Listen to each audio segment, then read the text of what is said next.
Hi everybody, it's Susan from Sunrise Quilt Studio, and today I have a different video for you.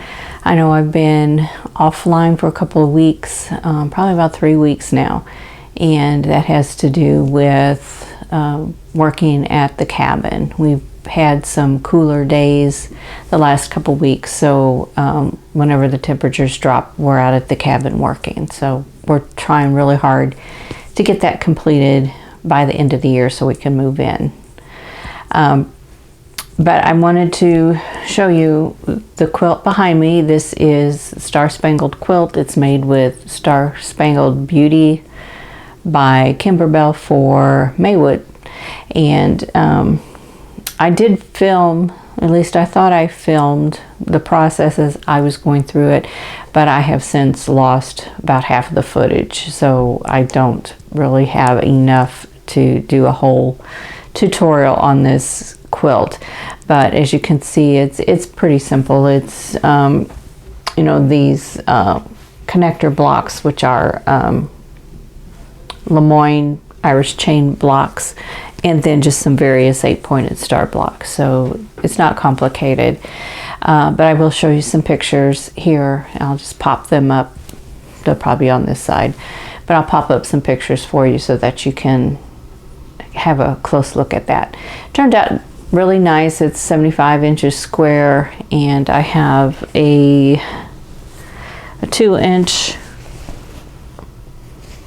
I have a 3-inch inner border and a 6-inch outer border, so that helped increase the size a little bit. Anyway, that's my patriotic quilt for this year. At least so far. I may do a couple additional projects, patriotic projects, as the time comes. But what I wanted to show you today is a friend of mine who's also a quilter. She called me about a week and a half ago and said she was she was clearing up some of her quilting stuff. She said she came across some projects that she wasn't going to complete and wanted to know if I wanted them. So I said yes, and she brought me 3 bags full of fabric and 2 boxes. So I have got a lot of fabric and a lot of projects to work on. Most of this fabric is Thimbleberry fabric, so it's really good stuff. And 3 of these projects are, well, at least 2 of these projects are block of the month. One is a mystery quilt, and then there's a bag of fabric that there aren't any patterns to it. But I'm going to start today on one of the projects, and I'll take you over to the cutting table and show you where I'm going with this one. Okay, here is the block that I'm going to be working on. This is a block of the month project. It's a Thimbleberries.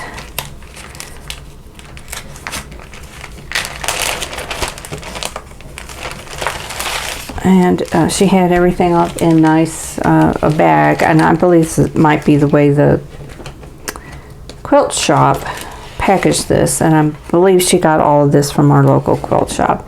But this is the block for this project here for month number 4, and the fabrics are really nice. You can see. Zoom in a little bit. There we go. Okay, so we have this blue-gray, and then this was a brown, and then it's kind of a tan background fabric. Okay, I want to show you what I've done with this month 4. This is the 12-inch block. So this is like a memory block, except the center has a square and a square instead of just a square. So it's real similar to that. I haven't found a block that's exactly like this in my research. The next thing I'm going to do is to make the smaller 6-inch blocks. And I got my fabrics cut out already for those. And there right here, and these blocks are double hourglass blocks. So I'm going to go ahead and sew them. So these are going to be easy. We just have half square triangles and squares. So I need to make 12, so I should have 6 of each. And I'm just going to do it the way I normally do. Put the right sides together, draw a diagonal line, and sew a 1/4 inch away from each one of these. So these patterns are copyrighted, so I don't have anything for you to look at. I'm just showing you what I am doing with this kit that my friend gave me. So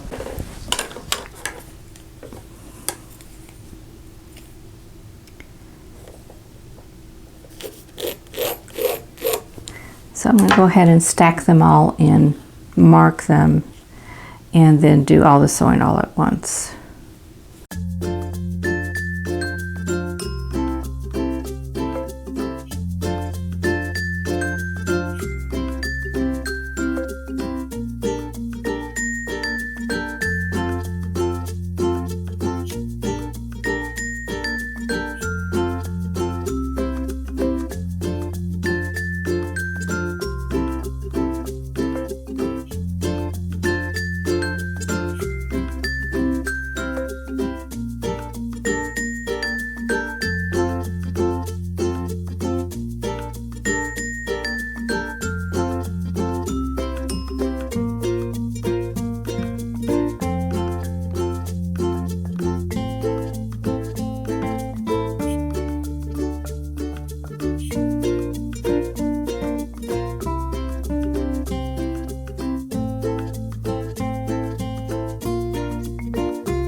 Okay, I'm going to clip them apart, and I'm going to cut on the drawn line and press.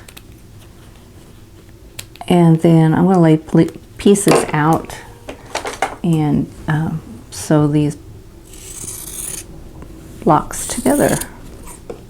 Okay, now I have all of my pieces, so I'm just going to lay out the block, and I'm going to start with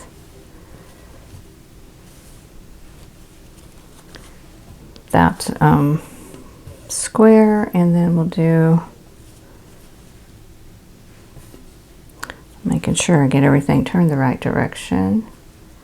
Okay, and then this one goes like that, then another blue square,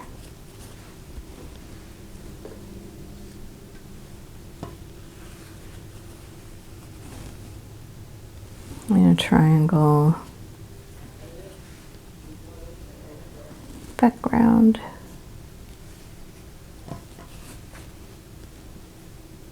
triangle, and a blue square. Okay, so that's okay. So here's the block layout. So it's a simple layout there, and just need to sew everything together in rows, and then sew the rows together. So I'll be doing that. I'm gonna go ahead and stack everything up so that I've got everything here for 3 blocks.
Okay, there's the finished block.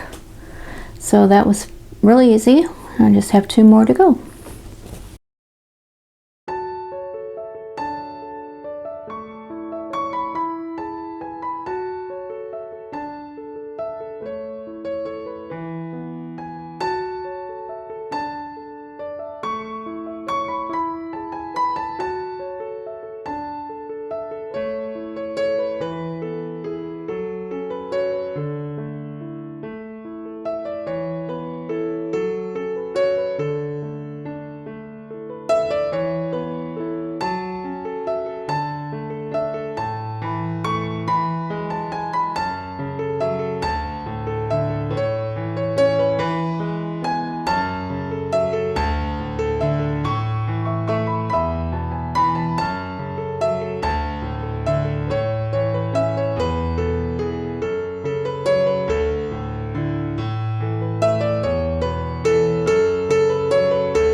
Okay, I have all 3 blocks done, so they're all ready to go. I'm just going to put them in the bag with the main block, or in the box with the main block, or the large block. These are all month 4 blocks, so got them all done. So next time I'll work on month 6, and then just keep going. I also wanted to update you on my Goose Track blocks. Now I did go ahead and square these up, and majority of them are the same size except for this one here. It's quite a bit smaller. It's about between 1/2 and 3/4 of an inch smaller. So I'm probably hold this one out for a pillow or something. But then the rest of these, I did order some fabric from Fat Quarter Shop that's supposed to be in about 2 days. So I can have sashing and borders, and then I'll have this quilt done. So I'm looking forward to that. So let me flip them this way you can see them a little better. And I know I showed you these before, but I like this one. It's got two different fabrics in that sashing piece. I just really like looking at these old vintage blocks. Now some of these are hand pieced. Like this one here, you can see the stitching pretty well in the dark blue areas. Some are partially hand and partially machine pieced. So there's a variety in here. And like this one's all machine pieced. So some of everything in here. There is one block that it was so out of shape that I was trying to fix it, and I took it all apart and tried to sew it back together, and I couldn't get it back together. So it's still in pieces, and I think I'm just gonna have to let that one go. But this will make a nice quilt. And I do use my vintage quilts, but I also have found over the years that these quilts made with these vintage blocks do not last long when you use them. So I like to just use them as throws over the back of the couch or the arm of a chair or something. I do have one that I use as an extra quilt on top of my bed because I tend to get really cold at night, so I need an extra quilt on top, so I will pull that one up and use that. But other than that, you know, they're not used for kids to drag around or anything like that. I do have one that I've used on the seat of my couch to kind of protect my couch because it was new, and that one is worn through in spots, so that was not a good idea. So I got to do some repair work on that one. But anyway, it is it makes, these were meant to be used anyway. A lot of these were made from fabric that came out of clothing that had been worn, so the fabric's really thin. These fabrics look like they're in good shape. Of course, this is a new fabric. This is one that I fixed. That's why this block is probably not the same size, because it's I made things the size they should be instead of the size that they were, and so it made it small. And I could fix this by making these wider, but this was a 2-inch square, so I couldn't really do that without losing this piece, and I didn't want to do that. So, but the rest of these, even though they're not all of them are flat, some of them have wavy edges, because these edges are biased. They're cut on the bias here, these little triangles on the end. So it kind of stretches them out of shape. But anyway, that is another project that I'm going to be working on soon as that fabric gets in and I can find the time. Thanks for watching. For more quilting ideas, click on the video links, and to keep up with my latest projects, click on the subscribe button. I hope to see you again soon.